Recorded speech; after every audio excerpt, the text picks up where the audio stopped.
If you're a common YouTube goer, and I'm more than certain you are, then I'm sure at one point or another you've at least heard the title, Don't Hug Me, I'm Scared. It was bound to be brought up somewhere, whether you've seen it in recommended videos, or if it was brought up in some random comment section. It's the kind of series where I have to ask myself, oh man, where do I start here? Well, plain and simple, if you know about it, you know about it. If you don't, then you best strap in tight, because you're about to head face first into a life-changing adventure. For better, and probably for worse, but more likely for better. As usual, it's best we get into the history before tackling the premise of the series itself, so let's get on with it.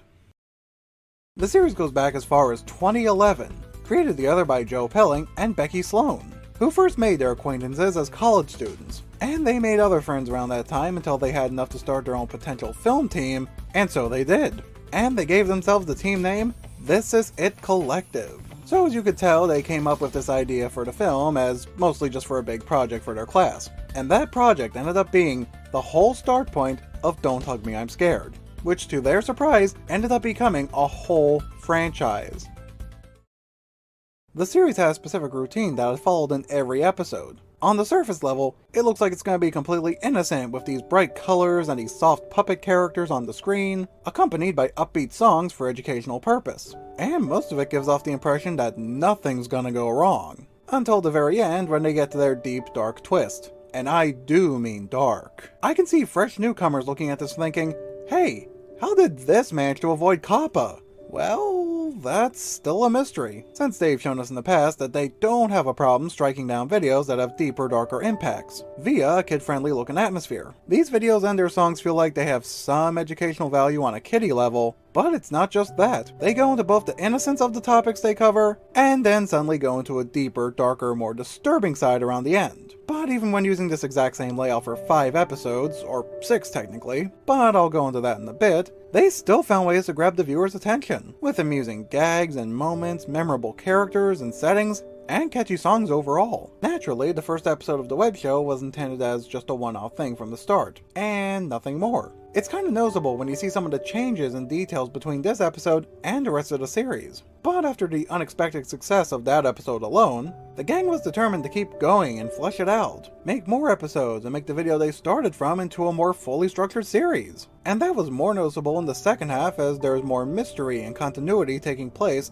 up until episode 6, where just about everything clicked into place and gave us some very proper and fitting closure. So yeah, the web show ended up being quite a fan favorite. And it gave these This Is It team members some decent recognition in the process. But at one point they were starting to need the funds to keep it going, so they went to Kickstarter for help. And they made a campaign that greatly kept them afloat for the rest of the series run. It's a shame I didn't know about their Kickstarter when it was going on. I would have certainly donated. And because I was in the dark as the campaign was active, I obviously wouldn't have known that executive producer credits were being given out as rewards. So you can imagine my shock when I started seeing Tomska's name thrown in at the end. I thought I was going crazy at first. At the time I was thinking, wait, Tomska?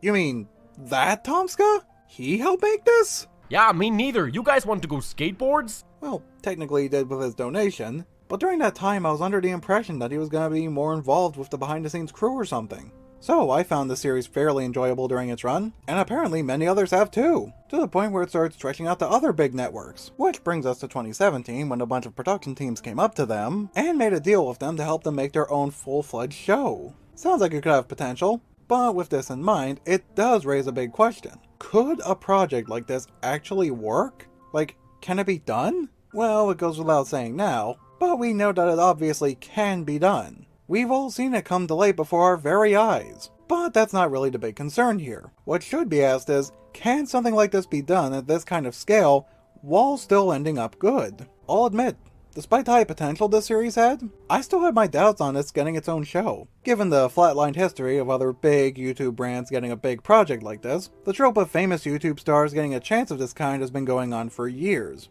And they all ended up with very similar outcomes. What a fucking asshole. Being that they mostly bombed. Just look back on all those examples we've had in the past. It seemed like for the longest time, the greatest big budget production to come from a YouTube name was gonna be the Angry Video Game Nerd movie. And even at its best, that was still just mid. But it didn't stop there. Other studios and companies tried to make their own YouTube-based properties, and they all pretty much shared the same tragic fate. Smosh had their own movie. Logan Paul had a few movies, like Airplane Mode and The Thinning. Shane Dawson had a few movies, like Not Cool and Smiley. Some guys were even given their own shows at one point. Cartoon Network had The Annoying Orange, Nickelodeon had Fred. You get it. Time and time again, these big YouTube fellas were given a spot in a bigger light than usual, and time again, they ended up falling flat on their faces. But this show, oh man. Unlike all those other brands, this show actually did not suck. Not even that, it was very enjoyable. Don't Hug Me, I'm Scared looked like it had more potential for an extended franchise than all those other YouTube brands had from the start. And why? Well, for me, it's about the flexibility and variety it's shown to have that makes it work. You see, when these icons are transferred from the YouTube screen to a completely different screen, that means they also have to face a different set of critics than just those in their comment section. There's a high chance these outside critics would have never heard about these YouTube stars, which of course would lead them to a lot of confusion and most likely negative feedback. But even if the critics were fans of these web-based guys beforehand, that still wouldn't be enough to save their big projects, as the next big obstacle would involve these comedy folks who would have to expand off their usually accustomed time frame. Like with The Annoying Orange. His usual videos tend to last around 3 to 5 minutes, while the episodes of his show had to keep up with a time span of about 10 minutes. Or what about Fred or Smosh? Their videos are around the same length, 3 to 5 minutes, and they were expected to fill up a movie's time span? Obviously, there was going to be a hefty load of padding required. And it certainly didn't help that these brands had to depend on some kind of specific gimmick, which would just lead to these big projects feeling even more dragged out. But despite the circumstances against Don't Hug Me, I'm Scared, they still found ways around these boundaries.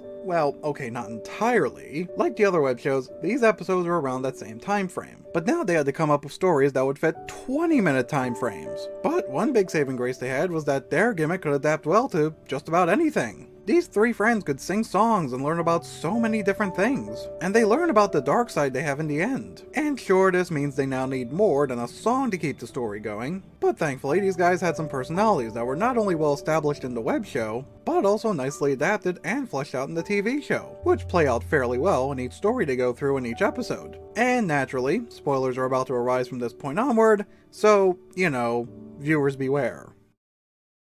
Watching through the show, I noticed a bit of a pattern in each episode that right off the bat made it feel like a more developed version of the web series. They still had a song in each episode, but now there's a bigger, more expanded story to go with each song when compared to the web series. The web show's original formula, mixed with the new time frame and characters' more pronounced personalities, gave the show a bit more of a Twilight Zone feel. Especially with a few specific episodes, like episodes 1, 3, and 5, where the gang would get sucked into a particular thing, to the point where they get obsessed with it, and it steadily starts taking over their desires and or their lives. This felt a lot like what I remembered seeing in the original Twilight Zone, and that kind of feeling on its own would have been enough to get me to keep watching, as I was quite a fan of that show growing up. But I stuck around anyway, because of the charm these characters had transferred from the web show, and I wanted to see where they'd go from there. I also liked the Easter eggs they added from the web show, like the clock from episode 2, now it's usually in the background in this show, and they also brought back the computer, which coincidentally was in episode 4 of the web series and episode 4 of this show. Coincidence? I think not! But if nothing else, I'm sure everyone else would recognize Roy. He played a major role in the web show's plot, but here, not so much. Oh well, it was still nice to see him come back anyway. But what really took me by surprise, even though I probably should have seen it coming, was what they gave us in episode 2. In this episode, the friends go through an experience involving death and the stages of grief. Man, sounds pretty deep, right?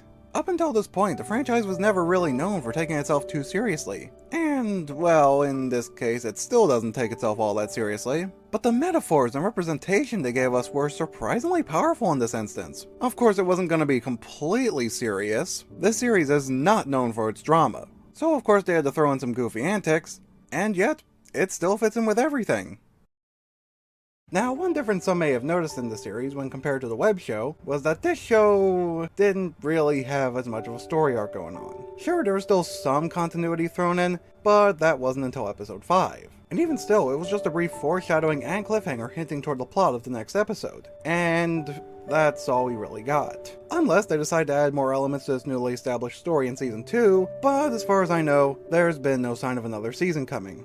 But I'm not going to jump to conclusions just yet, so right now it seems like that might still be in the air for the time being. Speaking of which, this brings us to episode 6, where both the show and the franchise have left off to this point. And boy, does it have a lot to offer.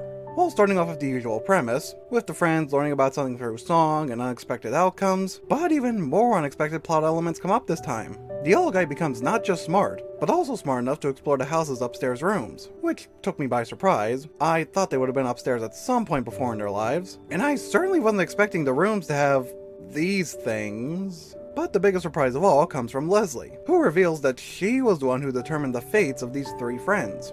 But who exactly is she? Where did she come from? How does she have this power? Well, unfortunately, we never really find out. But it's implied that her answers lie in a book. But even when that's revealed, they still don't go into it. Instead, this leads to one of the biggest cliffhangers they could have given us. So, as interesting as the season's closing was, I'd still have to say I kinda prefer the web show's finale. They didn't just throw in a song to fit in with the rest of the series, but there were all these other reveals that contributed a lot to the story, like how the real world's revealed to be filled with red guy clones in this scenario, and the fact that Roy was the one behind all these weird things and songs that were surrounding their lives, and once the red guy took away his power, he and his friends got to escape that pattern and live the lives they wanted to? But as for the TV show, there's new story elements unfolded, which leads to more potential lore to unpack.